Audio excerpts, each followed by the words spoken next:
I'm Dr. Jake Protivnak. I'm Chair and Associate Professor in the Department of Counseling, Special Education, and School Psychology at Youngstown State University.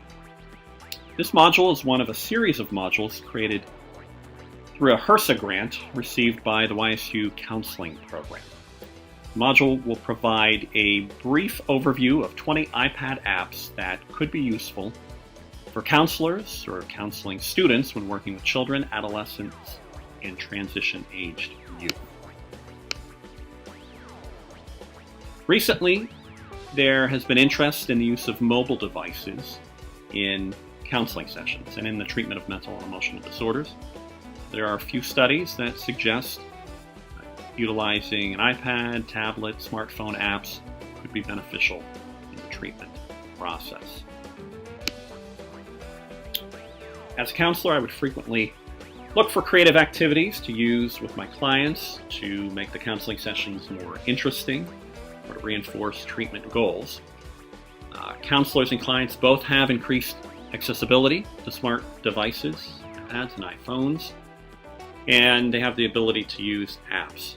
So this presentation will provide a brief overview of 20 iPad apps that can be utilized by counseling students or counselors. The apps were selected based upon what was free or relatively cheap, easy to use, and that I thought might be helpful.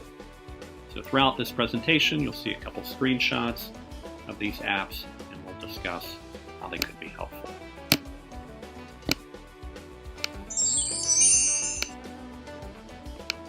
First app is entitled Breathe to Relax. The app helps clients practice breathing techniques. There's a video of diaphragmatic breathing, information on the biology of breathing, and the body's reaction to stress. The main purpose of this activity is to really help a client learn how to pay attention to their breathing. So there's an activity where the client can watch a bar go up, raise up for the inhale, and then decrease for the exhale.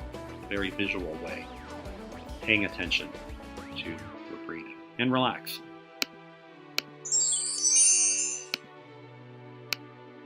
The next app is entitled Emotions Collection. So this app is a collection of stories, and process questions, and activities. So there are 6 short stories, audio stories with pictures that go along. The stories focus on death, anger, happiness, sadness, fear, and worry. Here's a picture from the first story about death. What's interesting about this is the client can also click on the picture. And so, for example, if the client clicked here on the dog may bark. And then at the end of the story, there are questions and activities that the counselor and client can discuss and do together. The next app is entitled I Touch, I Learn Feelings. This app helps young children practice identifying emotions. There are short scenarios to help the client identify feelings. And then there are a number of games.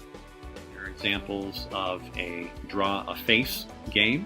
The client picks eyes, nose, and mouth, creates a certain emotional face. The client can also play a matching game. They pick the emoticons that match, and it reveals an emotion-focused picture. There's also a puzzle to put together, several puzzles, and a picture that the client can then drag over to the feeling word. The next app is called Montessori Family and Feelings. The app helps a child practice identifying emotions. The client will see certain pictures to identify family members, cartoon pictures, and then other cartoon pictures to identify feelings. And then there's also a Match Me and Find Me game. The next app is called Mood Tools. The app provides information about depression. You'll see information about depression, symptoms, types of depression, causes of depression, and treatment for depression. And then there's also a list of activities that can be helpful for the client who's dealing with depression. The app also has a number of links to sound videos and videos that provide guided meditation, and also TED Talks that focus on depression. It's nice to have all of that in one place. I think it's beneficial not just for the client, but the TED Talks would probably be helpful for counselors as well. Next app is called Puppet Pals 2. This app is used for a client and counselor to create a cartoon story together.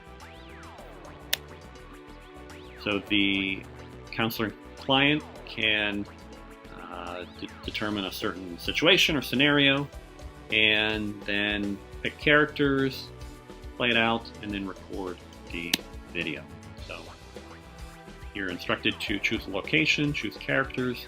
You can also provide your own picture of your own face if you want to put it on a character, and then you can make the characters talk. So here's a story that I put together with my daughter, and it was partly her idea based on a situation in her classroom, in her preschool classroom.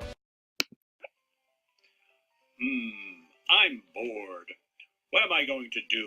I'm looking for something to do. Bored.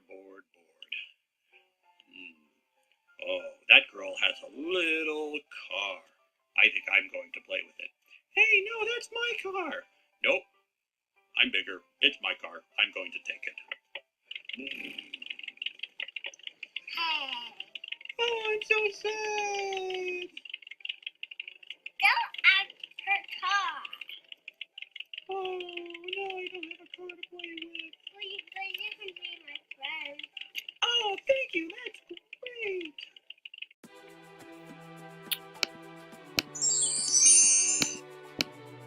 The next app is called Stop, Breathe, and Think. The app helps clients practice mindfulness, meditation, and compassion building.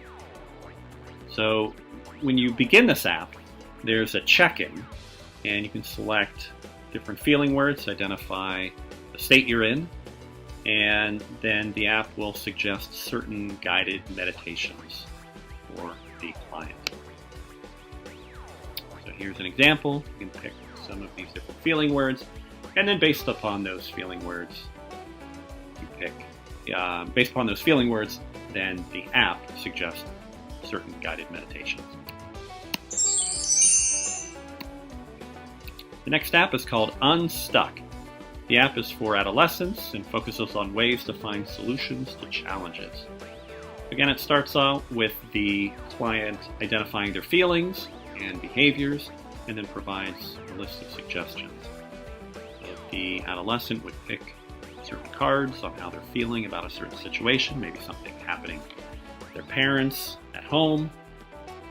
There's a question on what type of stuck situation are they in and who's involved. What is the adolescent doing? Are they giving up? Are they overanalyzing the situation? Are they avoiding the issue? And then there are a couple other screens, and then it results in some suggestions. And so this is something that a client and counselor could probably do together, and there's lots of conversation that could take place along the way.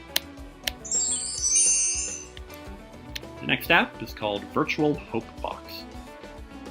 This is really, it's an app that, or it's an activity, an idea that could be done with an actual, like a shoebox, where a client puts certain things in there that pictures or items that have special meaning and help them feel relaxed or feel happy. But through an iPad, you can make this electronic. So if a client has this app on their iPad, they can upload their own personal photos or videos.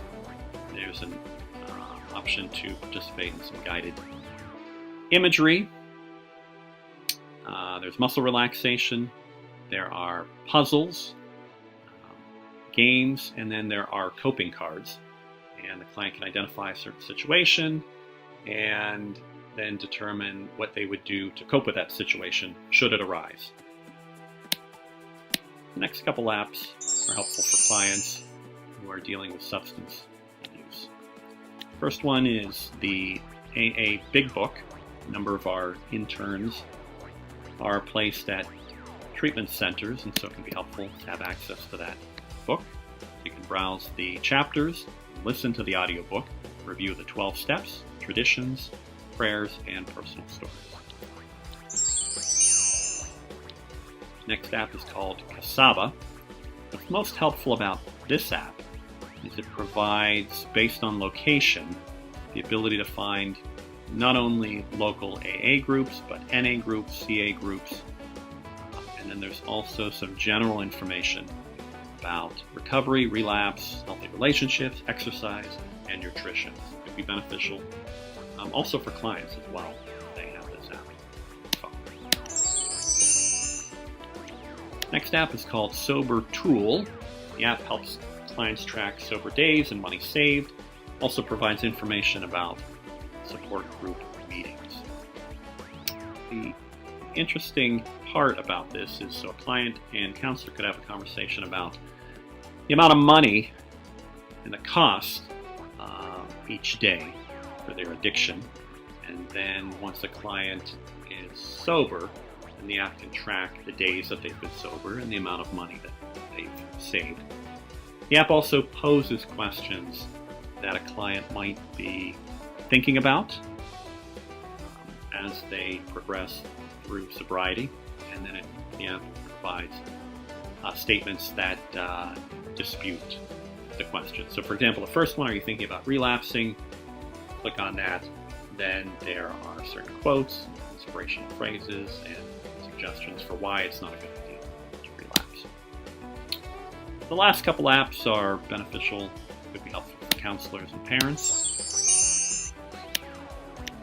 First one is called 3D Brain. The app shows the brain structures and their functions, provides an overview, case studies, and the associated cognitive disorders when there is an issue with that part of the brain. It's helpful for maybe parents to understand a little bit more from a brain-based situation or argument why their child or adolescent is acting a certain way. And also it can be helpful for the client as well. Next one is Clinical Scales. This app provides some client assessments that can be completed online or printed. And the assessments are for ADHD, bipolar disorder, depression, anxiety, autism, and a few general assessments. The next app is entitled No Bullying. It's an app that focuses on bullying prevention for parents, and it's also helpful for counselors. There's a section on there that helps a parent learn how to talk to their child or adolescent, and then learn interventions to prevent and respond to bullying.